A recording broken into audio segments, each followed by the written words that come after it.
Okay, we just have to talk about Kalista. This champion is currently being revolutionized as high elo players have figured out that we've been playing Kalista incorrectly for months now. Everyone was jumping on the new item Terminus, embracing Kalista's on-hit style and trying to kill everyone with massive amounts of Ren stacks. But there is another way, a much easier way and much deadlier. I am of course talking about Lethality. Lethality is the strongest this season it has ever been, and Kalista just happens to be another Lethality abuser. Even the rank 1 Kalista player in Korea has now adopted the new Lethality Kalista playstyle, catching his enemies off guard and snowballing out of control. The secret to why this works is Kalista's Q, by the way. Kalista's Q gets a staggering 65 points of base damage increase per skill point, which is just absurd when boosted by Lethality.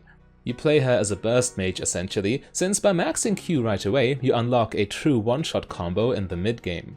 You still max E second of course, which allows you to shred tanks in the late game in case you cannot close out the game early.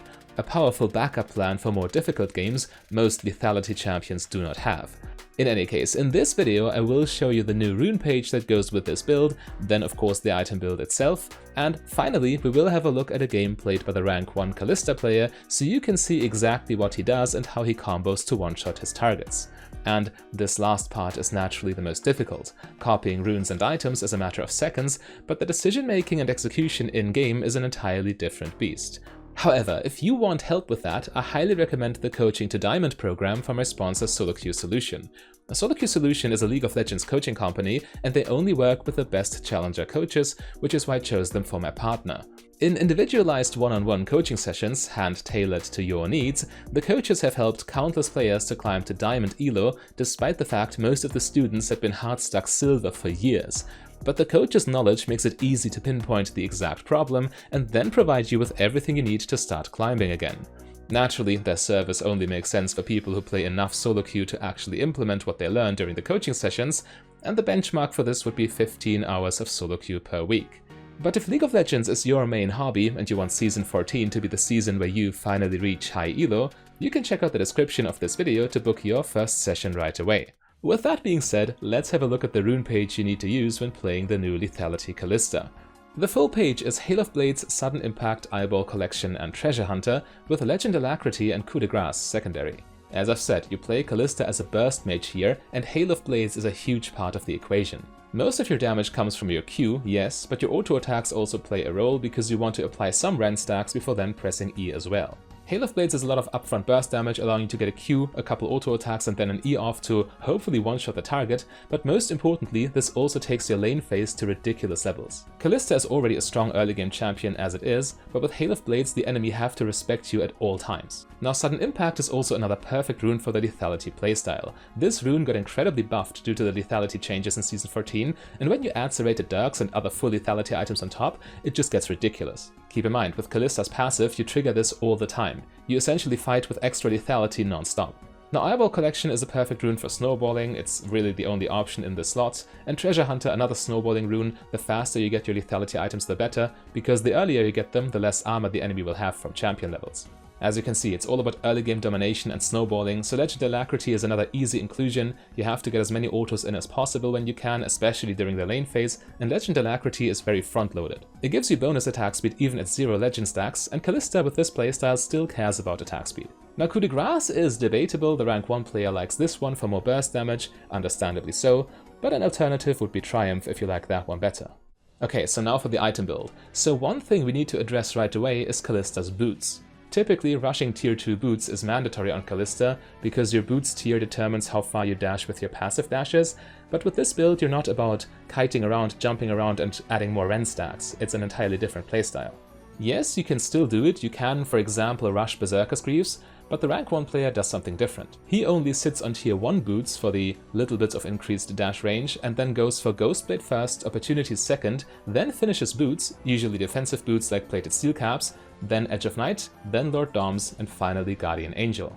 I cannot stress this enough, this build is a burst build. You are effectively a burst mage, and by delaying boots upgrade, you are getting your lethality faster, which means more burst damage. Ghostblade plus Opportunity is a very nice core. You get so much lethality from these items, they're also relatively cheap, and they help you get around the map, so the movement speed loss from not upgrading boots gets circumvented to some degree. From there you go a little bit more defensive, as the boots already indicate. Yes, you could run Berserker Greaves if you really wanted to, especially if the enemy have very tanky composition and you need to get rend stacks off in the late game. Berserker Greaves can help, but Plated Steel Caps plus Edge of Night prevents the enemy from one-shotting you back, whereas you can just get your damage off without getting into too much trouble because you're so well protected by your movement speed, your jumping ability, and also the spell shield and the HP. Afterwards, Lord Dominic's Regards is just the best armor penetration item you can get, especially valuable against tanks, but even against squishies, because base armor, as I've said, scales with champion levels, and as you know, the lower the enemy armor gets, the more valuable lethality becomes. Then the final item is just the standard Guardian Angel. Most AD carries get this 6th, because dying in the late game as AD carry usually means your team loses the game because they can't fight anymore. So yeah, Guardian Angel, not much to say about this item. So as you can see, the runes and the items are very easy and straightforward to copy, and easy to understand really, but let's now have a look at the in-game example. The rank 1 player is extremely aggressive in lane. Even being at a severe disadvantage, level 1 versus level 2, he still trades with the enemy using Hail of Blades in combination with E for massive burst damage. Kalista's lane phase with this keystone is fierce, and getting the opposing ADC low on health, Kalista naturally creates openings for her teammates. The enemy Kai'Sa here is so low after this that she has to respect Alistar's all-in potential.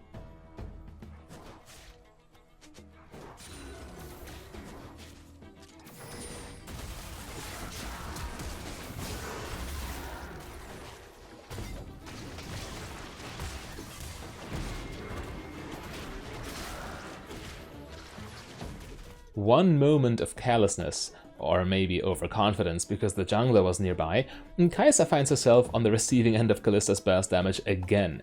Yes, Kalista dies as well in this sequence, but trading kills ultimately helps her because she snowballs with lethality. In this situation, technically the same old story. Kalista at a level disadvantage, but it's her serrated dirk versus Kai'Sa's Noonquiver, and with Hail of Blades it is not even close. Also keep in mind that Kalista has started maxing Q now, and just at 2 points the damage is already threatening. But blue team think they are in control. Kai'Sa has more XP, and their jungler is there. Understandable, they feel safe. Yet Kalista's burst damage is still far too much. Trying to mess with lethality Hail of Blades Kalista is just an incredibly stupid idea, but the fact that people are used to seeing lethal tempo Kalista with more late game oriented builds means that by the time they see her damage, it is just too late. The rank 1 player gets the easiest kills in the world here simply because the enemy do not know the build's power curve well enough. Normally you beat Kalista by bursting her down before she can get too many rend stacks, but here Kalista is the one bursting you down. I know the rank 1 player is snowballing hard this game, but look at the absurd damage you deal with a simple combo of Q plus auto plus E. The combination of Q max with its high base damage and season 14 lethality. Therefore, to score kills in the mid-game, Lethality Kalista only needs minimal team support. She can even set it up herself with ultimate. You press R so your frontline gets to jump, and with your burst combo you kill the target before they can even respond. Compare that to on-hit Kalista, which needs constant peel from her allies. The full burst combo, by the way, is, unsurprisingly, triple auto with Hail of Blades into Q into E. Adding more autos after that would be significantly slower, which means riskier, and most importantly, it would be overkill against non-tank champions. You are a burst mage first and foremost.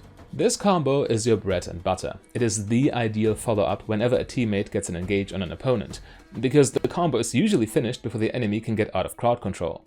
But of course, the ideal situation for you is when you can start a team fight with this.